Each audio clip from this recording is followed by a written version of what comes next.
Like an ace in baseball or a quarterback in football, the NBA center has a certain legacy surrounding it. Throughout the NBA, no position has been as iconic as the towering NBA center. From the sport's first superstar in George Mikan to the stars we see today, such as Joel Embiid, no position has a history of dominance throughout basketball history such as the center. Naturally, we want to know who is the best of the best. Is it Kareem with the most unguardable move in NBA history? Is it Hakeem in his dream shake? Or maybe it is Shaquille O'Neal with his unparalleled dominance? This series will not be deciding the greatest 5 of all time, but rather it will lay the case of one of the most decorated positions in sports. And today is no better day than to talk about the winningest athlete in all of sports. Today we will be talking about why Bill Russell is the best center in NBA history.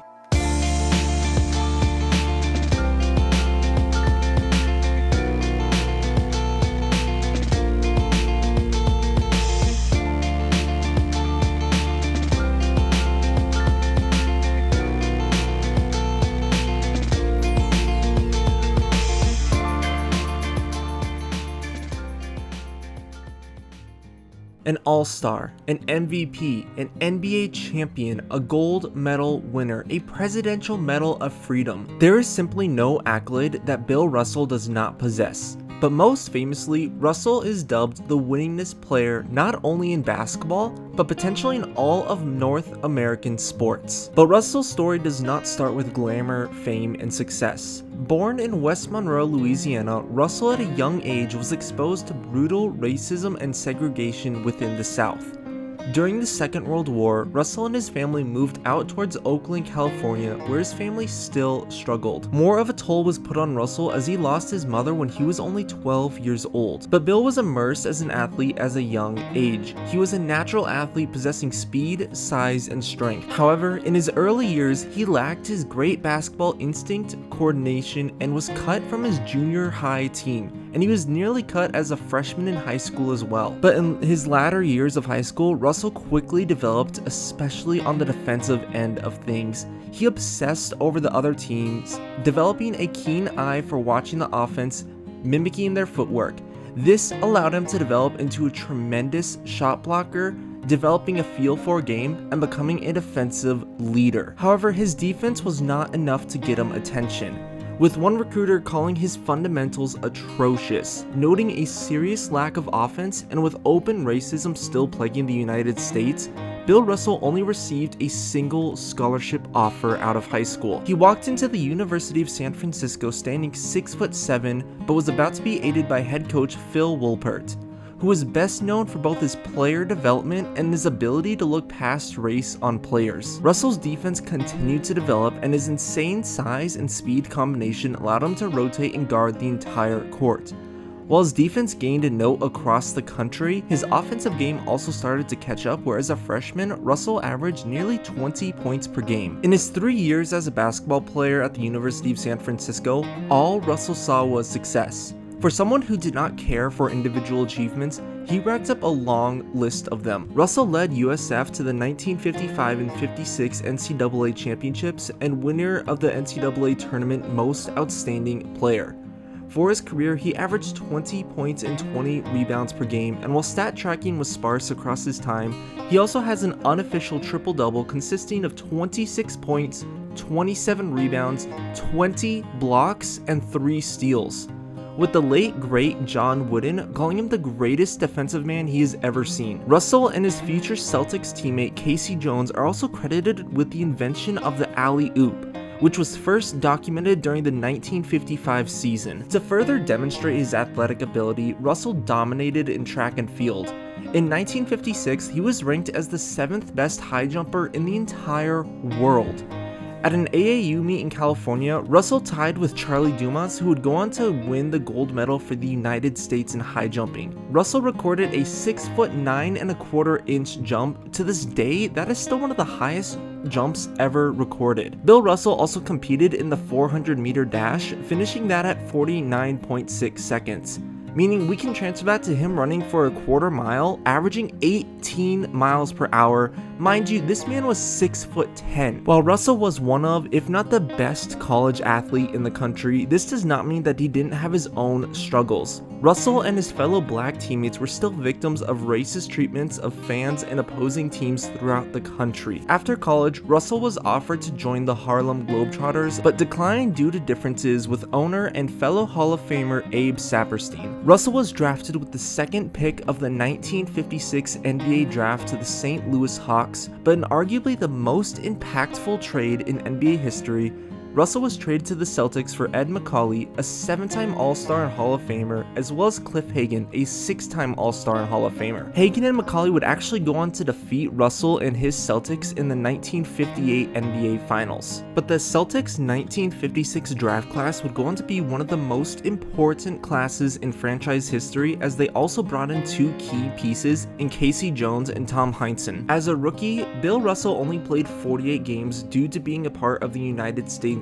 Olympic basketball team, and despite averaging near 15 points and 20 rebounds for a season, he still lost Rookie of the Year to teammate Tom Heinsohn, something Russell was vocally angered about throughout his entire career. But even as a rookie, the Celtics founded their defense around Bill Russell, as with his size and speed, he could help out anybody in a moment's notice and help out in a double team, also being back to cover the basket within a split second. This defense was actually coined Hey Bill defense, as basically Celtic players would just say Hey Bill, and Russell would be able to run over and help them out if they were getting beat by their man. Russell and the Celtics would go on to win the 1957 NBA Finals against the NBA's first MVP, Bob Pettit and the St. Louis Hawks. The Celtics' dominance continued into his next season, where Russell won his first MVP despite being voted in the All-NBA second team. The Celtics and Hawks rematched in the finals, but Russell was injured in Game 3, missing part of the series. Many believe that if Russell wasn't hurt, Boston would have gone on to win the 1958 finals. What followed in the next 8 years is the greatest dominance ever seen in sports,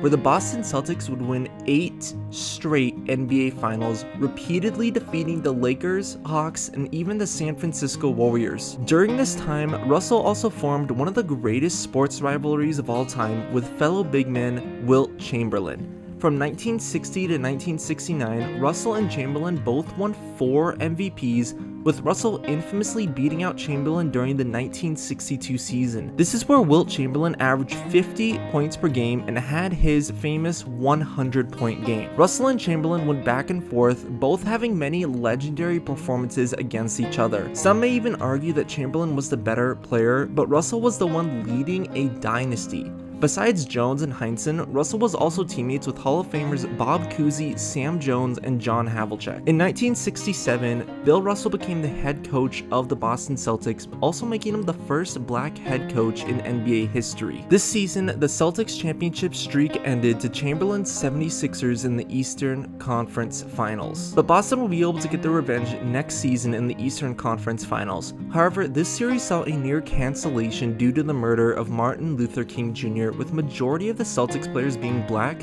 There were talks of calling off the series, but the series went on to become an infamous one for the 76ers. The 76ers had taken an infamous 3-1 lead, and for the first time in NBA history, lost such lead. Boston then again defeated the Lakers in the finals, and this would be the Celtics' 10th championship in 12 years. Russell was named Sports Illustrated Sportsman of the Year, with Jerry West saying, "Bill Russell never ceases to amaze me." Russell's last season would be the 1968-69 season. By this time, Bill Russell was 34 years old, and he was feeling every bit of it. He was outraged by the assassination of JFK, as well as the United States' involvement in Vietnam. At this point, he saw the United States as a corrupt nation and felt like he was wasting his time by playing basketball. Russell and his wife were also divorced during the season. Bill came into the season both overweight and missing mandatory meetings. He had his worst year as a pro, averaging 9 points and 19 rebounds per game. And despite suffering from pain and exhaustion throughout the entire season, he still averaged nearly 43 minutes per game. But the cracks in the Celtics dynasty were starting to form, as they had only won 48 games, their worst record in 13 years, entering the playoffs as a number 4 seed. But Bill Russell, clutch as always, led the Celtics again to the NBA Finals, where they faced off the Lakers in a classic finals matchup. The Celtics defeated the Lakers in 7 games, winning Game 7 108-106. A 35-year-old Bill Russell put up 6 points, 21 rebounds, and 6 assists in his final game. Jerry West would win the first ever Finals MVP and to this day is the only player to win the award while losing the series. Russell then retired afterwards and practically cut all ties with Boston. Fans accused Russell of selling out and were angered as Boston was left without a coach and a center for the following season. Despite drafting a future Hall of Famer in JoJo White, Boston failed to make the playoffs for the first time since 1950. While Russell's retirement may not have been the best send-off, it is hardly a stain on one of the greatest legacies in NBA history. Bill Russell retired as a 12-time All-Star, 11-time All-NBA, 11-time champion, and a 5-time MVP. His 11 rings will never be broken, and his 5-time regular season MVPs are still tied with Michael Jordan for the second most of all time. To this day, Russell is seen as potentially the greatest defender and rebounder of all time.